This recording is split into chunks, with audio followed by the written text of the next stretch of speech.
ನಮಸ್ಕಾರ. ನನ್ನ ಹೆಸರು ಡಾಕ್ಟರ್ ಭರತ್ ಚಂದ್ರ. ವಿಡಿಯೋಗಳ ಉದ್ದೇಶ ಕನ್ನಡಿಗರ ಸೇವೆ. ಇವತ್ತಿನ ವಿಷಯ ಮಾರುಕಟ್ಟೆ ಹೀಗೆಯೇ ಕೆಳಗೆ ಇನ್ನೂ 20 ತಿಂಗಳು ಇರಲಿ. ಈ ಸ್ಟೇಟ್ಮೆಂಟ್ನ ಹೇಳ್ತಾ ಇದ್ದ ಹಾಗೆ ಬಹಳ ಜನ ತಿಳ್ಕೊಬೋದು, ಡಾಕ್ಟರ್ ಭರತ್ ಚಂದ್ರ ಹೀಗೆ ಹೇಳ್ತಾರೆ ಅಂತ. ನಾನು ಹೇಳಿದ್ದಲ್ಲ, ನಮಗೆ ಚಾಟ್ ಬಾಕ್ಸ್ನಲ್ಲಿ ಬಂದ ಒಂದು ಪ್ರಶ್ನೆಗೆ ಉತ್ತರ ಕೊಡುವ ಸಮಯದಲ್ಲಿ ಈ ರೀತಿ ಒಬ್ರು ಬರೆದಿದ್ದಾರೆ. ಪ್ರಶ್ನೆ ಹೇಗಿದೆ ಅಂತ ನೋಡಿ. ನಾನು ನವೆಂಬರ್ 21 ಬ್ಯಾಚು. ನನಗೆ ಬಹಳ ಸಂತೋಷ, ಮಾರುಕಟ್ಟೆ ಕೆಳಗೆ ಹೋಗಿದ್ದು. ಅದೇ ಥರನೇ ಇನ್ನು 15ರಿಂದ 20 ತಿಂಗಳಿದ್ರೆ ನಾನು ಎಲ್ಲ ಷೇರುಗಳನ್ನು ಕಡಿಮೆ ಬೆಲೆಯಲ್ಲಿ ಮುಂದಿನ ದಿನಗಳಲ್ಲಿ SEPಲಿ ಪರ್ಚೇಸ್ ಮಾಡ್ಬೋದು. ಇದು ಬಹಳ ಡಾಕ್ಟರ್ ಭರತ್ ಚಂದ್ರ ಗ್ರಾಜ್ಯುಯೇಟ್ಸ್ ಅವರ ಧ್ವನಿ ಕೂಡ ಹೌದು ಅಂತ ಹೇಳಲಿಕ್ಕೆ ಇಚ್ಛೆ ಪಡ್ತೇನೆ. ಈಗ ಈ ಪ್ರಶ್ನೆಗೆ ನಮ್ಮ ಕಮೆಂಟ್ ಅನ್ನು ಹೇಳ್ತಾ ಇದ್ದೇನೆ. ನಂಬರ್ 1, SEP ಅಥವಾ ಸಿಸ್ಟಮ್ಯಾಟಿಕ್ ಇಕ್ವಿಟಿ ಪ್ಲಾನ್ ಅಂತಂದ್ರೆ 5, 10, 20, 30 ವರ್ಷಕ್ಕೆ ಹಣ ಹಾಕೋದು.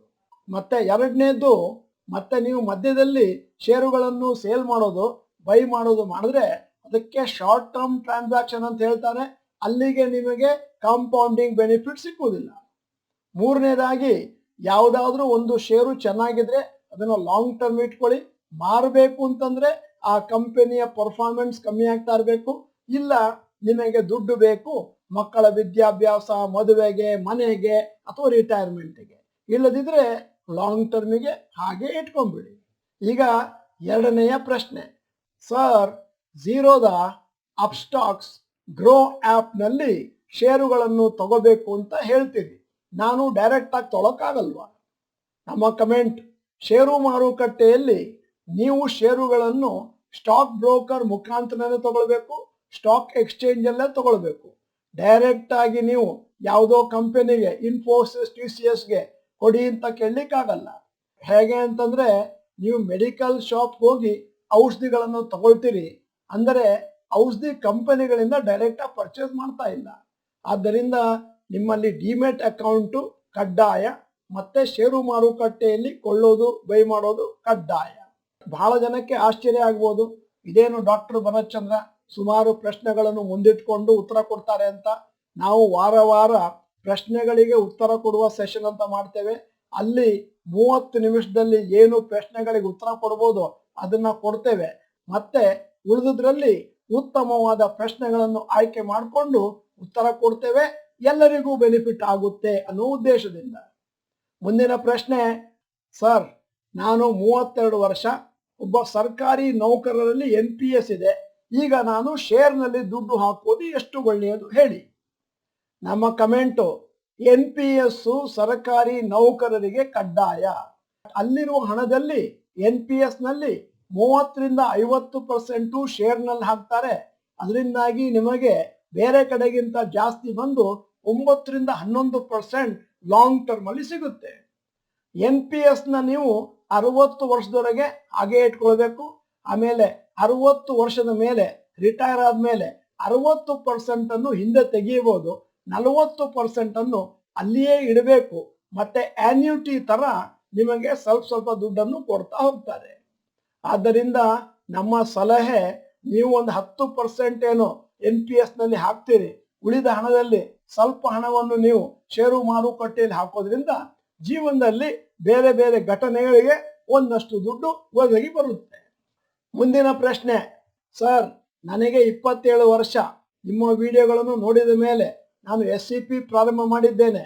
ನನ್ನ ಪ್ರಶ್ನೆ, 36,000 ರೂಪಾಯಿ ವರ್ತ್ ಶೇರ್ ಪರ್ಚೇಸ್ ಮಾಡಿದ್ದೇನೆ ಏಂಜಲ್ ಬ್ರೋಕಿಂಗ್ ನಲ್ಲಿ. 360 ರೂಪಾಯಿ ಬ್ರೋಕರೇಜ್ ಕಟ್ ಆಗಿದೆ, ಯಾಕೆ? ಈ ಪ್ರಶ್ನೆ ನಮ್ಮ ಹತ್ರ ಕೇಳೋದು ಸರಿ ಇಲ್ಲ. ನಾವು ಕಾಲೇಜ್ ಪ್ರಿನ್ಸಿಪಾಲ್ ಇದ್ದಾಗೆ ನೀವು ಕ್ಯಾಂಟೀನ್ ನಲ್ಲಿ ವಡೆಗೆ ಇಷ್ಟು ಚಾರ್ಜ್ ಯಾಕೆ ಅಂತ ಕೇಳೋದಾಗುತ್ತೆ. ಈ ವಿಚಾರವನ್ನು ಶೇರ್ ಬ್ರೋಕರ್ಸ್ ನಿಮಗೆ ವಿವರವಾಗಿ ಹೇಳಬೇಕಾಗುತ್ತೆ. ನಮ್ಮ ಸಲಹೆ, ನಿಮಗೆ ಬಂದಂತ ಕಾಂಟ್ರಾಕ್ಟ್ ನೋಟ್ ಅಥವಾ ಸ್ಟೇಟ್ಮೆಂಟ್ ಏನು ಬ್ರೋಕರ್ ಇಂದ ಬಂದಿದೆ ಅದನ್ನ ತೆಗೆದು ಓದಿ. ಅದರಲ್ಲಿ ಏನು ಬ್ರೋಕರೇಜ್ ಚಾರ್ಜ್ ಮಾಡಿದ್ದಾರೆ, GST ಎಷ್ಟು ಮಾಡಿದ್ದಾರೆ, STT ಎಷ್ಟು ಮಾಡಿದ್ದಾರೆ, ಸ್ಟಾಕ್ ಎಕ್ಸ್ಚೇಂಜ್ ಫೀಸ್ ಎಷ್ಟಿದೆ, ಎಲ್ಲವನ್ನು ಅದರಲ್ಲಿ ನಮೂದಿಸಿರ್ತಾರೆ. ಓದಿ ಅರ್ಥ ಮಾಡ್ಕೊಳ್ಳಿ. ಆಮೇಲೆ ಹೆಚ್ಚಿನ ಕಂಪನಿಗಳಲ್ಲಿ ಬ್ರೋಕರೇಜ್ ಚಾರ್ಜಸ್ 0.7 to 1% ಇರುತ್ತೆ. ಮತ್ತೆ ಝೀರೋದ ಅಂತ ಕಂಪನಿಯಲ್ಲಿ ಏನೂ ಬ್ರೋಕರೇಜ್ ಇಲ್ಲ ಅಂತ ಹೇಳಿದ್ರು ಕೂಡ ಒಂದು 0.2 to 0.3 ವರೆಗೂ ಕೇವಲ ಗೌರ್ಮೆಂಟ್ ಚಾರ್ಜೇ ಬಂದೇ ಬರುತ್ತೆ. ಝೀರೋದವರು ಫ್ರೀ ಮಾಡ್ಬೋದು, ಸರ್ಕಾರದವರು ಫ್ರೀ ಮಾಡಲ್ಲ. ಮುಂದಿನ ಪ್ರಶ್ನೆ ಹೀಗಿದೆ, ಸರ್ ನಾನು 3 ತಿಂಗಳಿನಿಂದ ನಿಮ್ಮ ಎಲ್ಲಾ ವಿಡಿಯೋಗಳನ್ನು ನೋಡ್ತಾ ಇದ್ದೇನೆ. ಮ್ಯೂಚುವಲ್ ಫಂಡ್ ಪೋರ್ಟ್ಫೋಲಿಯೋನಲ್ಲಿ ಎಷ್ಟು ಫಂಡ್ ಇರಬೇಕು ಸರ್ ತಿಳಿಸಿ. ಈಗ ನಮ್ಮ ಕಮೆಂಟ್, ನಿಮಗೆ ಷೇರು ಮಾರುಕಟ್ಟೆ ಬಗೆಗೆ ಏನೂ ಗೊತ್ತಿಲ್ಲ, ಅದರ ಬಗ್ಗೆ ಕಲೀಲಿಕ್ಕೆ ಆಸಕ್ತಿ ಇಲ್ಲ ಅಂತಂದ್ರೆ ಆವಾಗ ನೀವು ಮ್ಯೂಚುವಲ್ ಫಂಡ್ ಅಲ್ಲಿ ಹಣ ಹಾಕ್ಬೋದು, SIP ಯಲ್ಲೂ ಹಾಕ್ಬೋದು, ಲಂಸಮ್ ನಲ್ಲಿ ಕೂಡ ಹಾಕ್ಬೋದು. ಅಂದರೆ ನಿಮ್ಮ ಟೋಟಲ್ ಆಸ್ತಿಯ 20 to 30% ಮ್ಯೂಚುವಲ್ ಫಂಡ್ ಅಲ್ಲಿ ಹಾಕ್ಬೋದು. ನಿಮಗೆ ಮ್ಯೂಚುವಲ್ ಫಂಡ್ ಅಲ್ಲಿ ಬಂದಂತ ಲಾಭಕ್ಕಿಂತ ಜಾಸ್ತಿ ದುಪ್ಪಟ್ಟು ಅಥವಾ 3 times ಜಾಸ್ತಿ ದುಡ್ಡು ಮಾಡ್ಕೋಬೇಕು ಅಂತಂದ್ರೆ ಆವಾಗ ನೀವು ಷೇರು ಮಾರುಕಟ್ಟೆಯಲ್ಲಿ ಹಣ ಹಾಕಬೇಕು, ಅದರ ಬಗ್ಗೆ ತಿಳ್ಕೋಬೇಕು. ಮತ್ತೆ ಷೇರು ಮಾರುಕಟ್ಟೆಯಲ್ಲಿ ಹಣವನ್ನು ಹಾಕ್ಬೇಕಾ, ಮ್ಯೂಚುವಲ್ ಫಂಡ್ ಅಲ್ಲಿ ಹಣವನ್ನು ಹಾಕ್ಬೇಕಾ ಅನ್ನುವಂತ ನಿರ್ಧಾರ ನಿಮ್ಮದಾಗಿರುತ್ತೆ. ಮುಂದಿನ ಪ್ರಶ್ನೆ ಸ್ಪ್ಲಿಟ್ ಮತ್ತು ಬೋನಸ್ಸಿಗೆ ಸಂಬಂಧಿಸಿದ್ದು. ಷೇರುಗಳಲ್ಲಿ ಸ್ಪ್ಲಿಟ್ ಬೋನಸ್ ಕನಿಷ್ಠ ಇಷ್ಟೇ ವರ್ಷಗಳಲ್ಲಿ ಆಗಬೇಕು ಎಂಬ ನಿಯಮಗಳು ಏನಾದರೂ ಇದೆಯಾ ಸರ್? ನಮ್ಮ ಕಮೆಂಟ್, ಗೌರ್ಮೆಂಟ್ ರೂಲ್ಸ್ ಏನೂ ಇಲ್ಲ ಇಂಥ ಸಮಯದಲ್ಲಿ ಬೋನಸ್ ಶೇರ್ ಅಥವಾ ಸ್ಪ್ಲಿಟ್ ಕೊಡಬೇಕು ಅಂತ. ಯಾಕಂತಂದ್ರೆ ಇನ್ಫೋಸಿಸ್ ಅನ್ನುವಂಥ ಕಂಪನಿಗಳು ಆಗಾಗ ಬೋನಸ್ ಸ್ಪ್ಲಿಟ್ ಕೊಟ್ಟಿದ್ದಾವೆ ಬೇಕಾದಷ್ಟು ಸತಿ ಕಳೆದ 20 ವರ್ಷದಲ್ಲಿ. ಅದೇ ತರ ನೋಡ್ತಾ ಇದ್ರೆ ಮಾರುತಿ, ಪೇಜ್ ಇಂಡಸ್ಟ್ರೀಸ್, MRF ನಲ್ಲಿ ಬೋನಸ್ಸು ಇಲ್ಲ, ಸ್ಪ್ಲಿಟ್ಟೂ ಇಲ್ಲ. ಎಲ್ಲವೂ ಕಂಪನಿಯ ಮ್ಯಾನೇಜ್ಮೆಂಟ್ ಮೇಲೆ ನಿರ್ಭರವಾಗಿದೆ. ಮುಂದಿನ ಪ್ರಶ್ನೆ ಎಲ್ಲರಿಗೂ ಉಪಯುಕ್ತ. ಸರ್ ನಮಸ್ಕಾರ, ಲಾಂಗ್ ಟರ್ಮ್ ಅಂದರೆ 8 ರಿಂದ 12 ತಿಂಗಳು ಎಕ್ಸಿಟ್ ಆಗದೆ ಇರೋದಾ ಅಥವಾ ಹೇಗೆ ಸರ್? ನಾವು ನಮ್ಮ ಕಾರ್ಯಾಗಾರಗಳಲ್ಲಿ ಲಾಂಗ್ ಟರ್ಮ್ ಅಂತಂದ್ರೆ ಮಿನಿಮಮ್ 5 ವರ್ಷ ಅಂತ ಹೇಳ್ತೇವೆ. 35 ವರ್ಷನೂ ಕೂಡ ಒಬ್ಬ ವ್ಯಕ್ತಿ ಹಣ ಹಾಕ್ಬೋದು.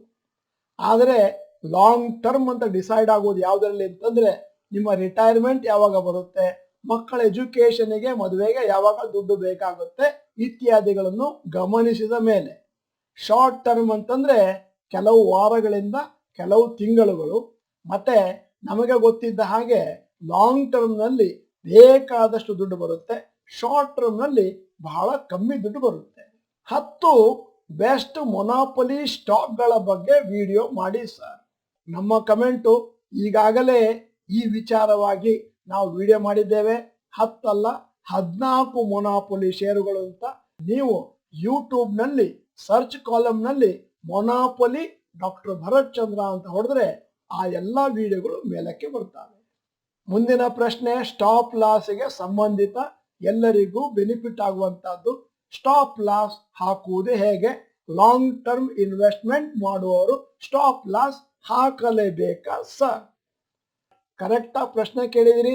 ನೀವು ಸ್ಟಾಪ್ ಲಾಸ್ ಅನ್ನು ಹಾಕುವುದು ಹೇಗೆ ಆನ್ಲೈನ್ ಅಲ್ಲಿ ಅಂತ ನಿಮ್ಮ ಬ್ರೋಕರ್ ಹತ್ರ ಕೇಳಬೇಕಾಗುತ್ತೆ, ಅಥವಾ ಬ್ರೋಕರ್ ಆಫೀಸಿಗೆ ನಿಮ್ಮ ಲ್ಯಾಪ್ಟಾಪ್ ತಕೊಂಡು ಹೋಗಿ ಕೂತ್ಕೊಂಡು ಕಲಿಬೇಕಾಗುತ್ತೆ. ಲಾಂಗ್ ಟರ್ಮ್ ಇನ್ವೆಸ್ಟ್ಮೆಂಟಿಗೆ ನಾವು ಯಾವತ್ತೂ ಸ್ಟಾಪ್ ಲಾಸ್ ಹಾಕಿ ಅಂತ ಹೇಳ್ತಾ ಇಲ್ಲ. ಯಾಕಂದ್ರೆ ನೀವು SIP ಲಿ ಹಣ ಹಾಕಬೇಕಾದ್ರೆ ಪ್ರತಿ ತಿಂಗಳು ಕೆಳಗೆ ಹೋಗ್ತಾ ಇದ್ರು ಹಾಕ್ತೀರಿ, ಮೇಲೆ ಹೋಗ್ತಾ ಇದ್ರು ಹಾಕ್ತೀರಿ. ಅದರಿಂದಾಗಿ ಲಾಂಗ್ ಟರ್ಮ್ ನಲ್ಲಿ ಯಾವ ಸ್ಟಾಪ್ ಲಾಸು ಇಲ್ಲ, ಕಂಟಿನ್ಯೂಸ್ ಆಗಿ ಫಂಡಮೆಂಟಲ್ಸ್ ನ ಚೆಕ್ ಮಾಡ್ತಾ ಹಣ ಹಾಕ್ತಾ ಹೋಗೋದು. ಮೇ 2022 ಬ್ಯಾಚ್ನವರು ಒಂದು ಪ್ರಶ್ನೆ ಕೇಳಿದ್ದಾರೆ. ನನ್ನ ವಯಸ್ಸು 28 ವರ್ಷ, ನಿಮ್ಮ ವಿಡಿಯೋ ಡೈಲಿ ಬಿಡದೆ ನೋಡ್ತೇನೆ, ನಿಮ್ಮ ಎಲ್ಲಾ ವಿಡಿಯೋ ನೋಡ್ತೇನೆ, ಎಲ್ಲಾ ವಿಡಿಯೋಗಳು ಹೆಲ್ಪ್ಫುಲ್ ಆಗಿದ್ದಾವೆ, ಕನ್ನಡಿಗರಿಗೆ ಒಳ್ಳೆ ಸೇವೆ ಮಾಡ್ತಾ ಇದ್ದೀರಿ, ದಯವಿಟ್ಟು ಮುಂದುವರಿಸ್ಕೊಂಡು ಹೋಗಿ, ಥ್ಯಾಂಕ್ಸ್ ಸರ್. ಇದಕ್ಕೆ ಸಂಬಂಧಪಟ್ಟ ಹಾಗೆ ಇನ್ನೊಂದು ಕಮೆಂಟ್ ಕೂಡ ಇದೆ. ನಿಮ್ಮ ವಿಡಿಯೋಸ್ ತುಂಬಾ ಚೆನ್ನಾಗಿ ಬರ್ತಾ ಇದೆ, ಡೈಲಿ ತಪ್ಪದೆ ನೋಡ್ತೀನಿ ನಾನು, ಇಷ್ಟರಲ್ಲೇ ನಿಮ್ಮ ಕ್ಲಾಸ್ ತಗೋತೀನಿ ಸರ್, ನಿಮ್ಮ ವಿಡಿಯೋ ಇಂದ ನನಗೆ ಮಾರ್ಕೆಟ್ ಅಲ್ಲಿ ಸ್ವಲ್ಪ ಪ್ರಾಫಿಟ್ ಅಲ್ಲಿ ಇದ್ದೇನೆ, ಥ್ಯಾಂಕ್ ಯು ಸರ್. ನಮ್ಮ ಕಮೆಂಟ್, ದಯವಿಟ್ಟು ನಮ್ಮ ವಿಡಿಯೋಗಳನ್ನು ನೋಡೋದನ್ನ ಕಂಟಿನ್ಯೂ ಮಾಡಿ. ಅಷ್ಟೇ ಸಾಲದು, ನಮ್ಮ ವಿಡಿಯೋಗಳನ್ನು ನಿಮ್ಮ ಎಲ್ಲ ಸ್ನೇಹಿತರಿಗೂ ಮತ್ತು ಬಂಧು ಬಾಂಧವರಿಗೂ ಹಂಚಿ. ಯಾಕಂತಂದ್ರೆ ಎಲ್ಲರೂ ಕೂಡ ಶ್ರೀಮಂತರಾದ್ರೆ ಎಲ್ಲರಿಗೂ ಅನುಕೂಲ. ಮಾರುಕಟ್ಟೆಯಲ್ಲಿ ಕಾಂಪಿಟಿಷನ್ ಅಂತ ಏನೂ ಇಲ್ಲ, ಎಲ್ಲರಿಗೂ ಬೇಕಾದಷ್ಟು ಹಣ ಮಾರುಕಟ್ಟೆಯಲ್ಲಿ ಇದೆ. ಈಗ ಒಬ್ಬರು ಮೊಮ್ಮಗನ ಸಲುವಾಗಿ ಒಂದು ಪ್ರಶ್ನೆ ಕೇಳಿದ್ದಾರೆ. ಎಲ್ಲರೂ ಕೂಡ ಈ ಪ್ರಶ್ನೆ ಕೇಳಿದ್ರೆ ಚೆನ್ನಾಗಿತ್ತು ಕರ್ನಾಟಕದಲ್ಲಿ ಅಂತ ನನ್ನ ಆಸೆ. ನಾನು 5,000 ರೂಪಾಯಿಯನ್ನು ಪ್ರತಿ ತಿಂಗಳು ಹಾಕ್ಬೇಕಂತ ಇದ್ದೇನೆ. 18ರಿಂದ 20 ವರ್ಷ ನನ್ನ ಮೊಮ್ಮಕ್ಕಳಿಗಾಗಿ 1 ವರ್ಷ ವಯಸ್ಸಿದೆ. ದಯವಿಟ್ಟು ಕ್ಲಾರಿಫೈ ಮಾಡಿ. ನಮ್ಮ ಕಮೆಂಟ್ ಬಹಳ ಒಳ್ಳೆ ಐಡಿಯಾ. ದಯವಿಟ್ಟು ಸ್ಟಾರ್ಟ್ ಮಾಡಿ. ನಿಮ್ಮ ಗ್ರ್ಯಾಂಡ್ ಚಿಲ್ಡ್ರನ್ನಿಗಾಗಿ ಅವರು ಮುಂದೆ ನಿಮಗೆ ಚಿರಋಣಿಯಾಗಿರ್ತಾರೆ. ಅಷ್ಟೇ ಅಲ್ಲ, ನಮ್ಮ ಯೂಟ್ಯೂಬ್ ವಿಡಿಯೋಗಳಿಂದ ನೋಡಿಕೊಂಡು ಆನ್ಲೈನಲ್ಲಿ ಹಣವನ್ನು ಕಟ್ಟುವುದು ಹೇಗೆ ಮತ್ತೆ ಉತ್ತಮವಾದ ಕಂಪನಿಗಳನ್ನು ಸೆಲೆಕ್ಟ್ ಮಾಡೋದು ಹೇಗೆ ಅಂತ ತಿಳಿಯಿರಿ.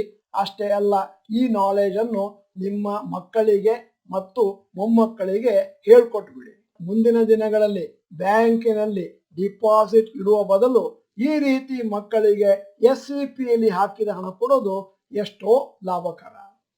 ಈಗ ಕೊನೆಯ ಪ್ರಶ್ನೆಗೆ ಬಂದಿದ್ದೇವೆ. March 21 batch short term invest ಮಾಡಲು ನಾನು ಮಾಡಿಕೊಂಡಿರುವ 25 ಕಂಪನಿಗಳ ಪಟ್ಟಿಯಲ್ಲಿ ಕೆಲವೊಮ್ಮೆ 6-7 ಬೈ ಇಂಡಿಕೇಶನ್ ತೋರಿಸ್ತವೆ. ಎಲ್ಲವನ್ನು ಬೈ ಮಾಡಬೇಕಾ, ಎಷ್ಟು? ಬಹಳ ಒಳ್ಳೆ ಪ್ರಶ್ನೆ ಕೇಳಿದಿರಿ. ಶಾರ್ಟ್ ಟರ್ಮ್ನಲ್ಲಿ ನೀವು 50,000ದಿಂದ 1 ಲಕ್ಷಕ್ಕಿಂತ ಮೊದಲು ಯಾವುದೇ ಕಂಪನಿಯಲ್ಲಿ ಹಾಕಬಾರ್ದು. ನಿಮಗೆ ಒಂದು ದಿನದಲ್ಲಿ ಎಷ್ಟೇ ಬೈ ಬಂದರೂ ಕೂಡ ನೀವು 2ರಿಂದ 3 ಕಂಪನಿಗಳಿಗೆ ಮಾತ್ರ ಹಣ ಹಾಕಿ 1 ಲಕ್ಷಕ್ಕಿಂತ ಮೇಲೆ ಹಾಕಬೇಡಿ. ಮತ್ತೆ ಮೂರನೆಯ ಕಮೆಂಟ್, ಒಮ್ಮೆ ಲಾಭ ಬಂದ ಮೇಲೆ ನಿಮಗೆ ಒಂದಷ್ಟು ಎಕ್ಸ್ಪೀರಿಯನ್ಸ್ ಆದಮೇಲೆ ನನ್ನ ಸಲಹೆ, ನೀವು 50,000ದಿಂದ 1 ಲಕ್ಷ ಒಂದು 8-10 ಕಂಪನಿಗಳಿಗೆ ಕೂಡ ಹಾಕ್ಬೋದು. ಆಮೇಲೆ ನೀವು ಟೆಕ್ನಿಕಲ್ ಅನಾಲಿಸಿಸ್ ಮಾಡಬೇಕಾದ್ರೆ 5, 10, 15 ಕಂಪನಿಗಳಲ್ಲಿ ಬೈ ಬಂದ್ರೆ ಎಲ್ಲವನ್ನೂ ಪರ್ಚೇಸ್ ಮಾಡಬೇಕಂತ ಏನಿಲ್ಲ. ಒಂದು 2, 3, 4 ಕಂಪನಿಗಳನ್ನು ಮಾತ್ರ ಸೆಲೆಕ್ಟ್ ಮಾಡ್ಬೋದು. ನಿಮ್ಮ ಹತ್ರ ಎಷ್ಟು ದುಡ್ಡಿದೆ ಅದರ ಮೇಲೆ. ಶಾರ್ಟ್ ಟರ್ಮ್ನಲ್ಲಿ ನೀವು ಸ್ವಲ್ಪ ಪರಿಣಿತಿಯನ್ನು ಪಡೆದ ಮೇಲೆ ಯಾವ ರೀತಿ ಮುಂದುವರಿಸಬೇಕು ಅನ್ನುವಂಥ ಜ್ಞಾನ ನಿಮಗೆ ಲಭ್ಯವಾಗುತ್ತದೆ. ನೀವು ಡಾಕ್ಟರ್ ಭರತ್ ಚಂದ್ರ ಚಾನೆಲ್ ಮೆಂಬರ್ ಅಲ್ಲ ಅಂತಂದ್ರೆ ಇದೀಗ ಸಮಯ. ಸಬ್ಸ್ಕ್ರಿಪ್ಷನ್ ಬಟನ್, ಬೆಲ್ ಐಕಾನ್ ಒತ್ತಿ ವಿಡಿಯೋನ ಎಲ್ಲ ಕನ್ನಡಿಗರಿಗೂ ನನ್ನ ಸೇವೆ ಅಂತ ಕಳಿಸ್ಕೊಡಿ. ವಿಡಿಯೋ ಚೆನ್ನಾಗಿದ್ರೆ ಲೈಕ್ ಬಟನ್ ಒತ್ತೋದನ್ನು ಮರಿಬೇಡಿ. ಮತ್ತೆ ವಿಡಿಯೋದ ಕಂಟೆಂಟ್ ಚೆನ್ನಾಗಿದೆ ಅಂತಂದ್ರೆ ನೀವು ಕಮೆಂಟ್ ಬಾಕ್ಸ್ನಲ್ಲಿ ಗುಡ್ ಅಂತ ಟೈಪ್ ಮಾಡಿ. ವಿಡಿಯೋನ ಸಂಪೂರ್ಣವಾಗಿ ನೋಡಿದ್ದಕ್ಕೆ ಧನ್ಯವಾದಗಳು. ನಮಸ್ಕಾರ.